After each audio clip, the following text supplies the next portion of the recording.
কথা না বাড়িয়ে সরাসরি চলে যাচ্ছি কম্পালসারি ইংলিশ এর রাইট ফর্মস অফ ভার্ব অধ্যায়ের board question সলিউশনে।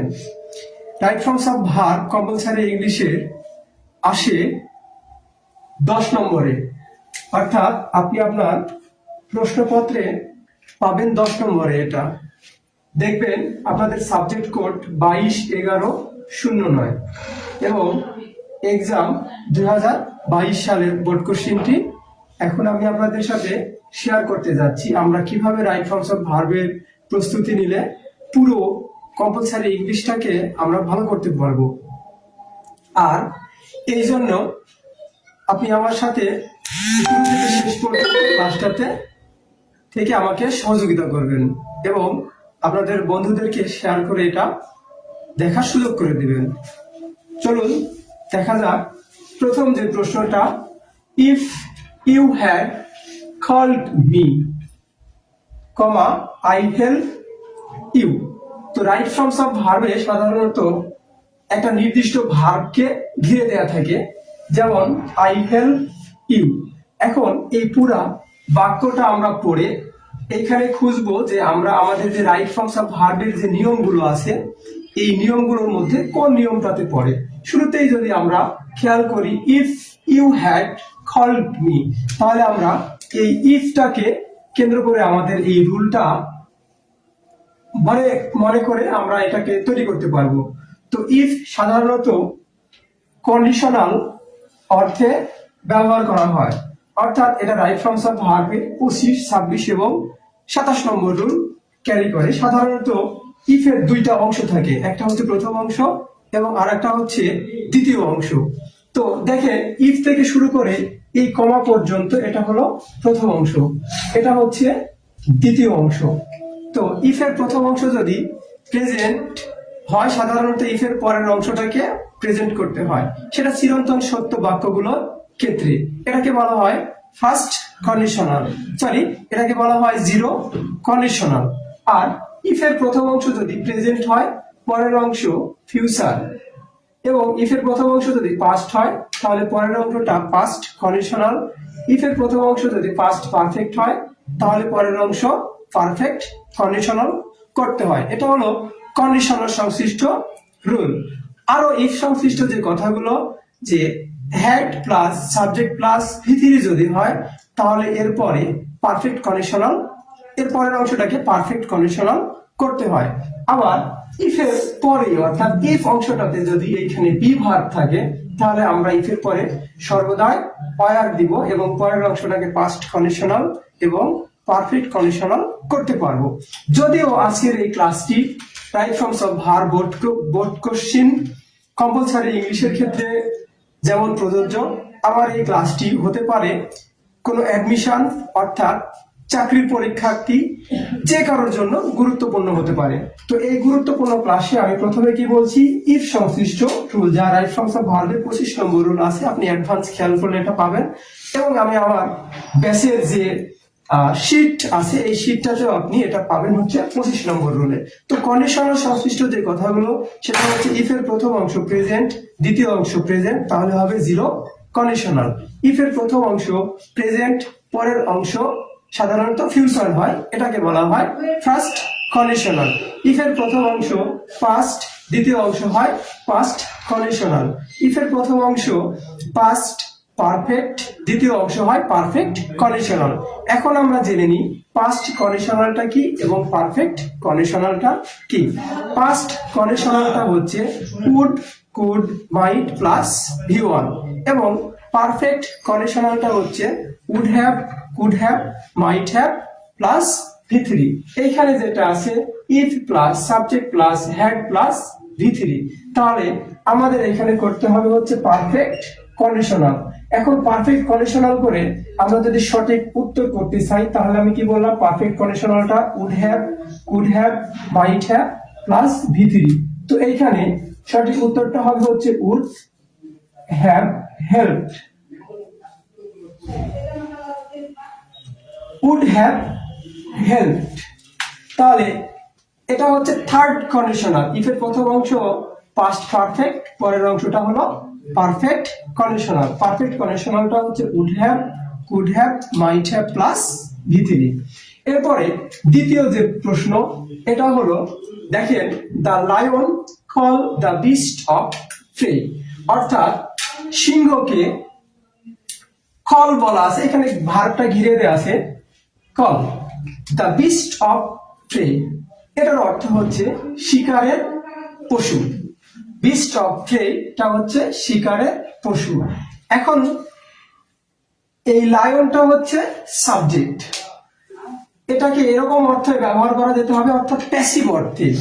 The lion is called the beast of prey, তাহলে এখানটার উত্তর হবে is called, CALLED, is called. কেন ইজ কল্ড হবে? আমরা জানি প্যাসিভ ভয়েসের ক্ষেত্রে মূল ভার্বটা সর্বদা V3 হয়, তো এটাও জানি যে am, is, are, was, were এরপরে যদি ভার্ব বসে ভার্বের সাথে ING যুক্ত হয়। তো এখন যদি আমরা এই ভার্বকে কে বা কারা দ্বারা প্রশ্ন করি, তাহলে সাবজেক্টটা কিন্তু লায়ন পাবো না, কিন্তু সাবজেক্টের জায়গায় লায়ন সাবজেক্টের জায়গাটা দখল করে আছে।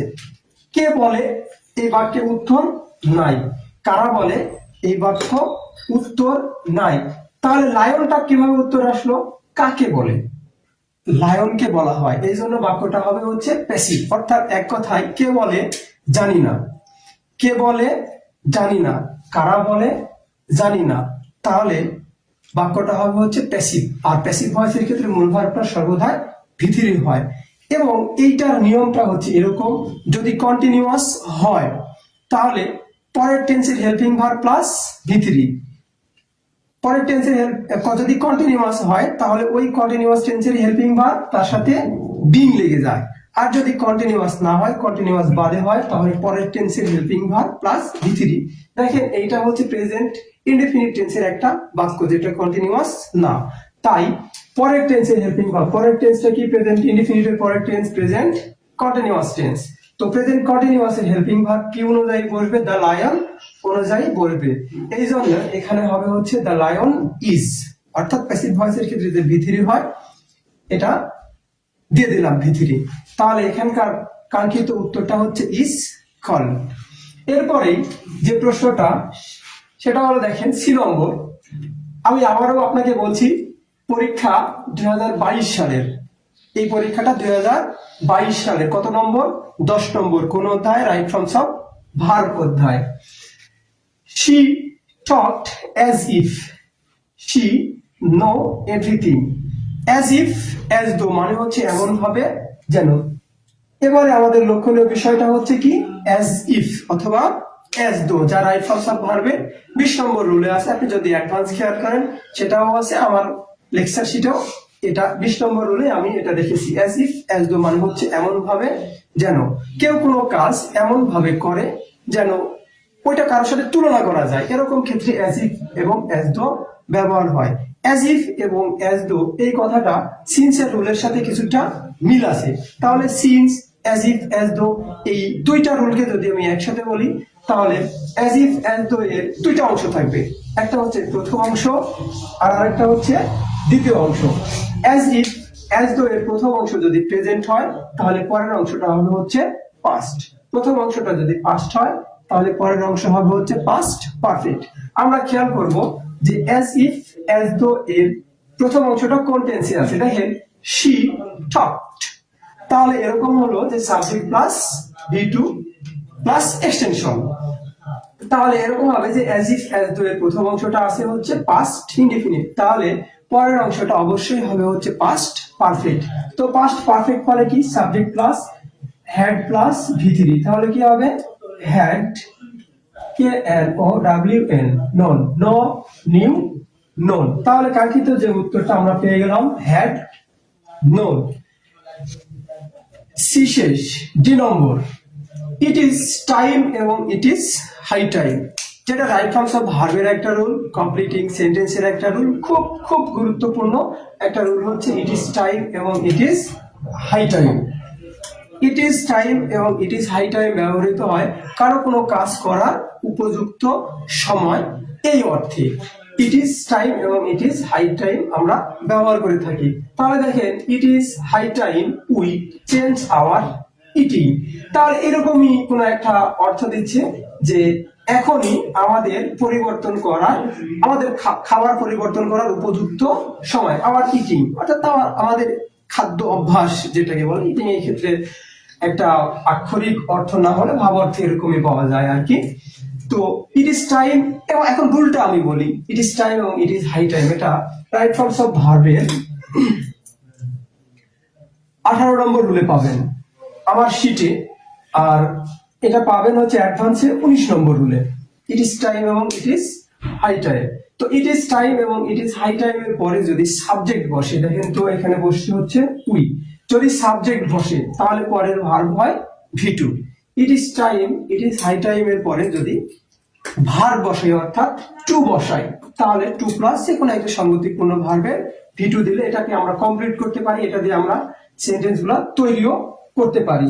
তাহলে আমরা it is time it is high টাইমে দুইটা নিয়ম পেলাম, যের পরে যদি আমরা টু বসাই তাহলে V1, আর যদি সাবজেক্ট বসাই তাহলে ভার্বের V2 হবে।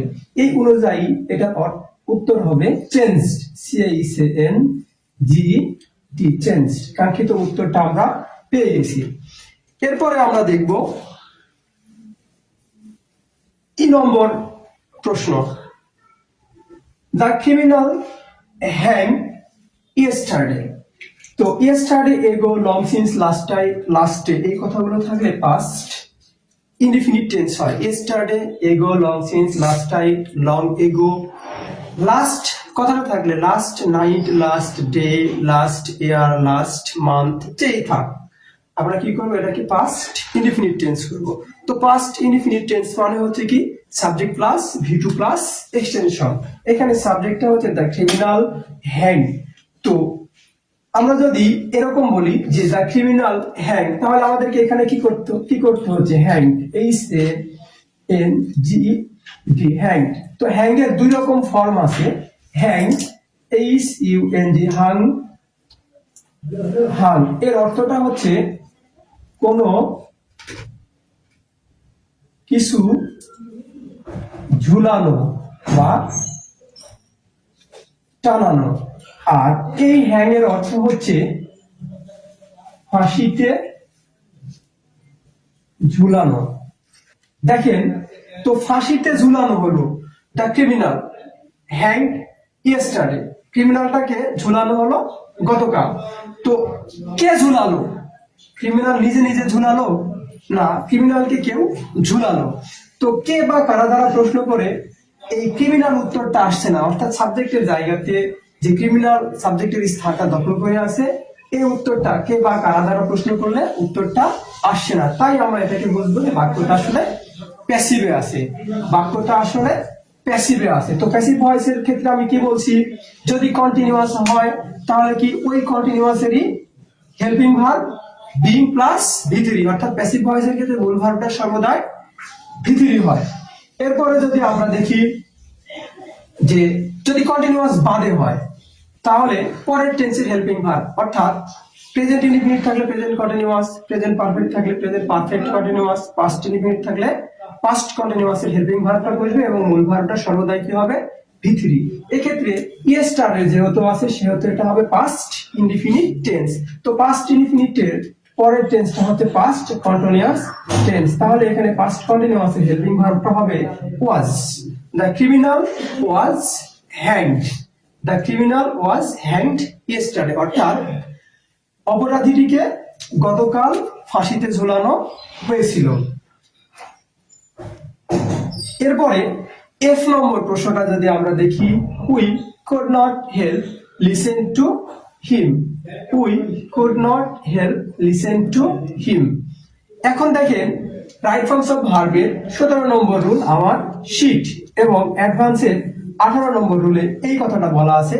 আমি যে কথাগুলো বলছি হুবহু এই কথাগুলো অ্যাডভান্সে নাই, এর চেয়ে আমি যেগুলো বলছি অ্যাডভান্সের চেয়ে অনেক বেশি কথাগুলো আমি বলবো ইনশাআল্লাহ। এই ক্ষেত্রে মাইন্ড, অর্থ, without, past, can not help, could not help, with have you to, look forward to, be অথবা গেট ইউজ টু, বি অথবা get accustomed to, adhere to, addicted to, advise to, bar to, confuse to, contribute to, dedicate to, devote to, impediment to, object to, objection to, resort to, refer to, be given to, এবং to ছাড়া প্রিপোজিশনের পরে verb বসলে ভার্বের সাথে ING যুক্ত করতে হয়। তাহলে আমি প্রথমে কি বলছি, মাইন্ড, অর্থ, with not help, with a view to look forward to, get use to. তাহলে দেখেন ক্যান নট হেল্প অথবা কুড নট হেল্প আমরা পেয়ে গেছি, ক্যান নট রুলটা পেয়ে গেছি, আমরা যে রুলটা এখানে ব্যবহার করব বা যে রুলটা এখানে প্লে করছে সেই রুলটা পেয়ে গেছি। We could not help listen to him. তাহলে can not help, could not help এর অর্থটা হচ্ছে কেউ কোনো কাজ না করে পারে না, ক্যান নট হেল্প কেউ কোনো কাজ না করে পারেনি, কুড নট হেল্প ব্যবহৃত হবে। তো ক্যান নট হেল্প এবং কুড নট হেল্পের পরে যদি ভার্ব বসে ভার্বের সাথে আইএনজি যুক্ত করতে হয়, তাহলে আমরা সরাসরি এটাকে কি করতে পারি, লিসেনিং করে দিতে পারি, অর্থাৎ এটার সাথে আইএনজি যুক্ত করে দিতে পারি।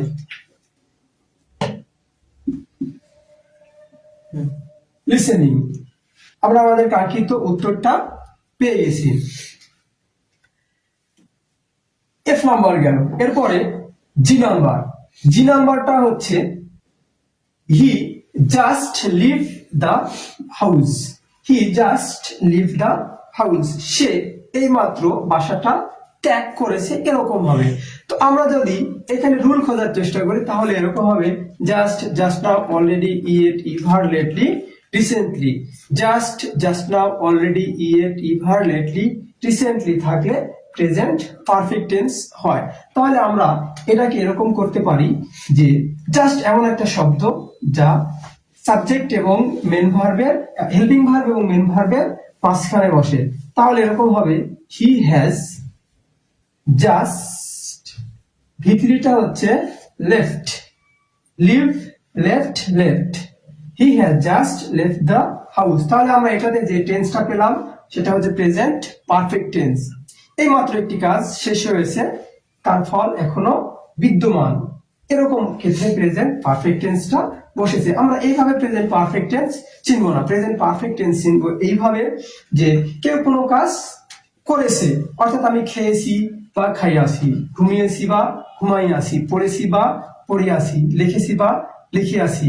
তো লিখেছি, লিখেছো, লিখেছে, লিখেছেন, লিখেছি, লিখেছো, লিখেছে, লিখেছেন। তাহলে সাবজেক্ট ভেদে অর্থাৎ পার্সন ভেদে এবং টেন্স ভেদে দুই ভাবে ক্রিয়ার রূপ পরিবর্তন হয়।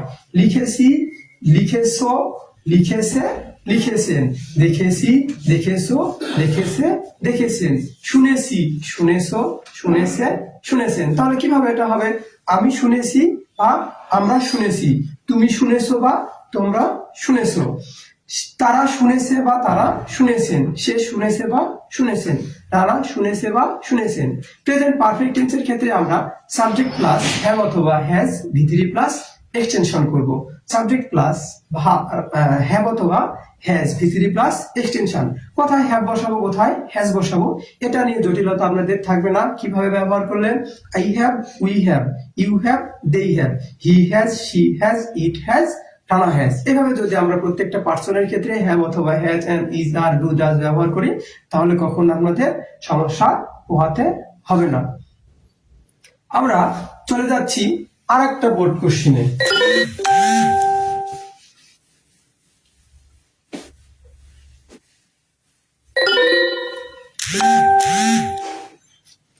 এরপরে আমরা দেখব 2021 সালের পরীক্ষা, রাইট ফর্মস অফ ভার্ব 10 নম্বর। এ নম্বরে যে প্রশ্নটা আছে এরকম আছে যে TEN 10 MILS 10 miles 10 miles 10 miles এখানে দেয়া আছে হচ্ছে বি আ লং ওয়ে। এখন দেখেন এইখান থেকে যদি আমরা রুল খোঁজার চেষ্টা করি তাহলে এইটা রাইট ফর্মস অফ ভার্বের 33 নম্বর রুল। কেমন 33 নম্বর রুল, একই সংখ্যা, দৈর্ঘ্য এবং পরিমাণ, একই সংখ্যা, দৈর্ঘ্য এবং পরিমাণ। সাবজেক্ট দেখতে প্লুরাল হলেও ভার্ব সিঙ্গুলার হয়। দেখেন 10 মাইলস, 1 মাইল না, 2 মাইল না, 5 মাইল না, কত 10 মাইল। তাহলে আমরা স্বভাবতই বি ভার্ব মানে কি am is are was were been been, am is are was were been been. তাহলে বি আছে মানে হচ্ছে এখানে এম ইজ আর অথবা ওয়াজ ওয়ার, তাহলে বিন অথবা বিনের যে কোনোটা হবে। তাহলে আমরা এখানে বসাবো কি, এটা এখানে সঠিক ভার্ব বসাতে হলে আমাকে রাইট ফর্মস অফ ভার্বের এই 33 নম্বরের নিয়মটা মনে রাখতে হবে। কিভাবে মনে রাখবো, যে একই সংখ্যা দৈর্ঘ্য পরিমাণ। শুধু এটা রাইট ফর্মস অফ ভার্বেরই রুল না, এটা সাবজেক্ট ভার্ব এগ্রিমেন্টের একটা রুল, যা আপনারা সেন্টেন্স কারেকশনে পাবেন ইনশাআল্লাহ। তো 10 মাইলস, এখানে বি আছে, তাহলে আমি কি বললাম, একই দৈর্ঘ্য পরিমাণ এবং সংখ্যা। সাবজেক্ট দেখতে প্লুরাল হলেও ভার্বটা আসলে সিঙ্গুলার হয়। তাহলে এখানকার কাঙ্ক্ষিত যে উত্তর সেটা হচ্ছে হবে is. 10 mile is a long way. এরপরে যে প্রশ্নটা আছে বি নম্বরে, B number, it rain for an hour. তাহলে দেখেন it rain for an hour. তো আমরা যদি রুল খুঁজি এখানে, তাহলে ফর অথবা সিন্স। আমরা যদি এখানে রুল খুঁজি তাহলে ফর অথবা সিন্স। ফর অথবা সিন্স ব্যবহৃত হয় কোন টেন্সের ক্ষেত্রে, যেটা রাইট ফর্মস অফ ভার্বে 31 নম্বর রুলে আছে। আপনি অ্যাডভান্স খেয়াল করলে এটা পাবেন যে ফর এবং সিন্স, অর্থাৎ কোনো কাজ পূর্ব থেকে শুরু হয়ে বর্তমান সময় পর্যন্ত হচ্ছে বা হইতেছে, চলছে বা চলিতেছে, খাচ্ছে বা খাইতেছে, এরূপ বোঝালে হবে প্রেজেন্ট পারফেক্ট টেন্স। তো প্রেজেন্ট পারফেক্ট টেন্সটা কেমন, ফরের পরে সংখ্যা, সিন্সের পরে নাম বসে। আমরা অর্থাৎ কোথায় ফর বসাবো, কোথায় সিন্স বসাবো। এটার জন্য সহজ একটা সুন্দর পদ্ধতিটা হচ্ছে কি, ফরের পরে বসবে সংখ্যা, সিন্সের পরে বসবে নাম। দেখেন তো অ্যান আওয়ার, এখানে আবার একটা আর্টিকেল শেখা যেতে পারে। তো আর্টিকেলটা আসলে ব্যবহৃত হয় অর্থ অনুযায়ী। যদি আমরা একটি বলি তাহলে হবে হচ্ছে এ অথবা এন, আর যদি বলি আমরা শুধু টি তাহলে ব্যবহার হবে হচ্ছে দা। তো আমরা এখানে 5টি 10টি যদি ব্যবহার করতাম তাহলে কিন্তু আর আর্টিকেলের প্রয়োজন হতো না। এখানে যেহেতু বলা আছে যে 1 ঘন্টা 1 আওয়ার, তাহলে এরকম হবে যে আমরা এই 1 এর পরিবর্তে এ অথবা এন ব্যবহার করতে পারি। যদি এখানে বলা হতো 10টি তাহলে আমরা এ অথবা এন ব্যবহার করতে পারতাম না। আমরা অর্থ অনুযায়ী আর্টিকেলের এই নিয়মটা শিখে ফেললাম, যে যেখানে কোন রুল প্লে করে না, শুধুমাত্র আমরা অর্থ মুখস্থ রেখে আর্টিকেল শিখতে পারবো ইনশাআল্লাহ। তাহলে ফর এবং সিন্স যদি থাকে তাহলে হবে হচ্ছে প্রেজেন্ট পারফেক্ট টেন্স। এখানের কাঙ্ক্ষিত উত্তরটা হবে হচ্ছে, দেখেন it has been raining, it has been raining, অর্থাৎ সাবজেক্ট প্লাস হ্যাভ অথবা has been, V1 plus ING plus extension.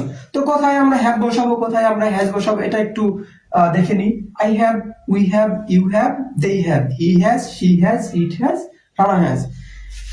এরপরের যে প্রশ্নটা হচ্ছে সেটা হলো C number, I L double O K look forward to, RECEIVE receive your LETTER letter. তাহলে দেখেন এখানে যে ভার্বটা ঘিরে দেওয়া আছে সেটা হচ্ছে রিসিভ। আমরা অনেকেই এরকম মনে করতে পারি যে 2 প্লাস V1 কে বলা হয় ইনফিনিটিভ, অর্থাৎ 2 এর পরে ভার্ব বসলে সর্বদাই V1 হয়। কিন্তু এখানে আমরা একটু ভিন্ন জিনিস জানবো, যে সবসময় 2 এর পরে ভার্ব বসলে V1 হয় না। কিছু ফ্রেজ আছে যে ফ্রেজগুলো টু প্রিপোজিশন হিসেবে গ্রহণ করে। অর্থাৎ আমরা যদি এখানে নিয়ম খোঁজার চেষ্টা করি বা ওয়ার্ড খোঁজার চেষ্টা করি, মাইন্ড অর্থাৎ 17 নম্বর রুল, রাইট ফর্মস অফ ভার্বের 17 নম্বর রুল আমার শীট অনুযায়ী, আর এটাই আপনি পাবেন অ্যাডভান্সে 18 নম্বর রুলে। তাহলে রুলটা কি, মাইন্ড অর্থ without past, can not help, could not help, with a view to look, forward to be অথবা গেট, ইউজ টু বি অথবা get, accustomed to, adhere to, addicted to, confuse to, contribute to, dedicate to, devote to, impediment to, bar to, resort to. অর্থাৎ to ছাড়া প্রিপোজিশনের পরে ভার বসলে ভার্বের সাথে আইএনজি যোগ করতে হয়। তাহলে আমরা খুঁজে পেলাম লুক ফরওয়ার্ড টু এর পরে যদি ভার বসে ভার্বের সাথে কি করতে হয়, আইএনজি যোগ করতে হয়। তাহলে ভার প্লাস এখানে কি হবে, আইএনজি যুক্ত হবে। তাহলে আমাদের কাঙ্ক্ষিত উত্তরটা আমরা পেয়ে গেলাম এখানে। এরপরে ডি নম্বর প্রশ্নটা হচ্ছে কি, দেখেন ডি নম্বর প্রশ্নটা হচ্ছে if you try, if you try, you success. তো এখন দেখেন ইফ সংশ্লিষ্ট রূল, ওই যে প্রথমে আমরা বললাম ইফ প্রথমত কন্ডিশনাল, অর্থাৎ ইফ এর প্রথম অংশ প্রেজেন্ট, পরের অংশ প্রেজেন্ট, তাহলে কি হবে জিরো কন্ডিশনাল। ইফ এর প্রথম অংশ প্রেজেন্ট, পরের অংশ যদি আমরা ফিউচার করি তাহলে হবে কি ফার্স্ট কন্ডিশনাল। ইফ এর প্রথম অংশ পাস্ট, পরের অংশ যদি পাস্ট কন্ডিশনাল হয়। ইফ এর প্রথম অংশ যদি পাস্ট পারফেক্ট হয় তাহলে পরের অংশে কি হয়, পারফেক্ট কন্ডিশনাল। এখানে জানার বিষয়টা হচ্ছে কি, পাস্ট কন্ডিশনালটা হচ্ছে would might plus V one, এবং পারফেক্ট কন্ডিশনালটা হচ্ছে কি would have, could have, might have plus V three. তাহলে দেখেন ইফ এর প্রথম অংশে কি আছে, ইউ ট্রাই অর্থাৎ সাবজেক্ট প্লাস ভি ওয়ান, তাহলে অবশ্যই এখানে ইফ এর পরের অংশে ফিউচার ইনডিফিনিট টেন্স হবে, অর্থাৎ you will succeed, S U double C double E D, succeed. তো সাকসেস এই শব্দটার ভার্ব ফর্ম হচ্ছে সাকসিড, খেয়াল রাখবেন এরকম বিষয়গুলো একটু খেয়াল রাখবেন যে সাকসেস এর ভার্ব ফর্মটা হচ্ছে সাকসিড। এরপরে যে প্রশ্নটা ই নম্বর, এটাও ইফ অর্থাৎ কন্ডিশনাল দিয়ে এই রুলটা, ইফ অর্থাৎ কন্ডিশনাল দিয়ে এই রুলটা আপনারা এটা দেখে নেবেন এবং কন্ডিশনালের এই রুলটাই ব্যবহার করবেন। আমি স্কিপ করে চলে যাচ্ছি। এরপরের রুলটা হচ্ছে, এরপরের এটা হচ্ছে এরকম, F number, many people died by accident, many people died by accident। এরপরে আছে হচ্ছে একটা but he saved fortunately।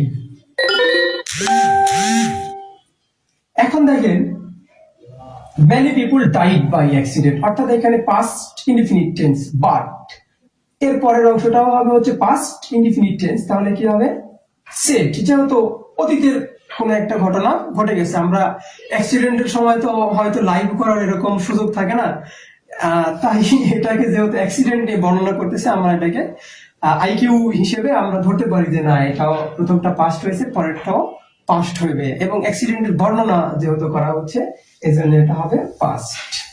এরপরে শেষ প্রশ্ন যেটা আমি আপনাদেরকে শেয়ার করে আজকে লাইভটা শেষ করতে যাচ্ছি। যদি আপনারা আমার এই ক্লাসটা থেকে উপকৃত হন তাহলে এইটারই একটা রেকর্ডেড ভার্সন আপনাদের মাঝে ঘুরবে এবং আপনারা এটাকে কি করবেন, শেয়ার করে করে অন্য বন্ধুদেরকে দেখার সুযোগ করবেন। আর যেহেতু আপনাদের পরীক্ষাটা শুরু হবে কম্পালসারি ইংলিশের জানুয়ারির 1 তারিখ থেকে, আমি চেষ্টা করব প্রতি একদিন পর পরে, অর্থাৎ রবি মঙ্গল বৃহস্পতি সন্ধ্যায় কোনো একটা নতুন বোর্ড কোশ্চেনের টপিক নিয়ে আপনাদের কাছে হাজির হওয়ার এবং আপনাদের একটু সহযোগিতা করার। যদি সহযোগিতা মনে করেন এবং এটা থেকে উপকৃত হন তাহলে আপনি আমার এই লাইভটাকে শেয়ার করে ছড়িয়ে দেবেন এবং অন্য বন্ধুদেরকে দেখার সুযোগ করবেন। তো কম্পালসারি ইংলিশটা যদি এরকম একটা ব্যাপার, যদি আপনি টেন্সটা ভালো করে শিখেন এবং রাইট ফর্মস অফ ভার্বটা ভালো করে শিখেন তাহলে অন্য কিছু লাগে না। আর স্যাররা যেটা দেখে সেটা হচ্ছে এইরকম যে আপনি আসলে ইংরেজিটা তৈরি করতে পারেন কিনা, সে যে পরীক্ষাই হোক, এসএসসি হোক, ইন্টারমিডিয়েট হোক, আপনার কম্পালসারি ইংলিশ, আবার হোক অ্যাডমিশনের অর্থাৎ ঢাকা বিশ্ববিদ্যালয়ের যে পরীক্ষাগুলো আছে রাইটিং অংশ যেখানে 40 মার্ক ক্যারি করে, এখানে টিচাররা যেটা দেখবে যে আপনার ইংরেজি তৈরি করার কৌশলটা কতটুকু, আপনি ইংরেজি তৈরি করতে পারেন কিনা, অর্থাৎ সর্বপ্রথম কোনো প্রিপারেশন শুরু হওয়ার আগেই আপনার এই প্রিপারেশনটা হওয়া দরকার যে আসলে আপনি আপনার ইংরেজিটা সঠিকভাবে তৈরি করতে পারেন কিনা এটা দেখবে। শেষ প্রশ্নটা হচ্ছে এরকম, the river has, G number, the river has overflow, the river has overflow its banks, pan। দেখেন এই ভার্বটা ঘিরে দেয়া আছে, আমি রাইট ফর্মস অফ ভার্বের ওই 7 নম্বর রুল যদি আবার ব্যবহার করি, দেখেন আমি দুইটা বোর্ড কোশ্চেন সলিউশন করলাম, ঘুরে ফিরে প্রায় ওই রুলগুলাই আসছে। তাই কম্পালসারি ইংলিশের জন্য বোর্ড কোশ্চেন প্র্যাকটিস করা ছাড়া আপনি খুব ভালো করতে পারবেন না, এবং খুব অল্প সময়ে আপনি যদি বোর্ড কোশ্চেন প্র্যাকটিস করেন তাহলে খুব অল্প সময়ে আপনি আপনার পাস মার্কটা তুলতে পারবেন এবং ভালো নম্বর এখানে ক্যারি করতে পারবেন। তো রুল যতই শিখেন, যতই ইংরেজি শিখেন, তারপরও আপনাকে কি করতে হবে, বোর্ড কোশ্চেন গুলো বারবার সলিউশন করতে হবে। আপনি 5 থেকে 7টা 8টা বোর্ড কোশ্চেনের A to Z সলিউশন করেন, দেখবেন যে আপনি এখানে 90% মার্ক পাবেন ইনশাআল্লাহ কম্পালসারি ইংলিশে। দেখেন overflow, the river has overflow, তো এইখানে এরকম হয়েছে যে সেন্টেন্সে হ্যাভ হ্যাজ হ্যাড, সেন্টেন্সে হ্যাভ হ্যাজ হ্যাড, এরপরে যদি ভার্ব বসে তাহলে ভার্বের ভিতরি, এটা আমার রাইট ফর্মস অফ ভার্বের 7 নম্বর রুলে আছে, এবং এটা আপনার অ্যাডভান্সেরও 7 নম্বর রুলে আছে, আপনি এটা খুঁজে দেখতে পারেন। তো ওভারফ্লো, হ্যাজ ওভারফ্লো, তাহলে এটা অবশ্যই কি হবে, ভিতরি হবে। তো ভিতরি ফর্মটা কি, ওভার FLOWED, ওভারফ্লো। ঠিক আছে, এইরকম কনফিউজিং ভার্ব দিয়ে আপনাকে টেস্ট করবে তারা, যে আপনি আসলে স্ট্রং ভার্ব উইক ভার্ব কতটা ভালোভাবে জানেন, এরকম কনফিউজিং ভার্ব দিয়ে আপনাদেরকে টেস্ট করবে। ধন্যবাদ সকলকে, আজকে এ পর্যন্তই, সবার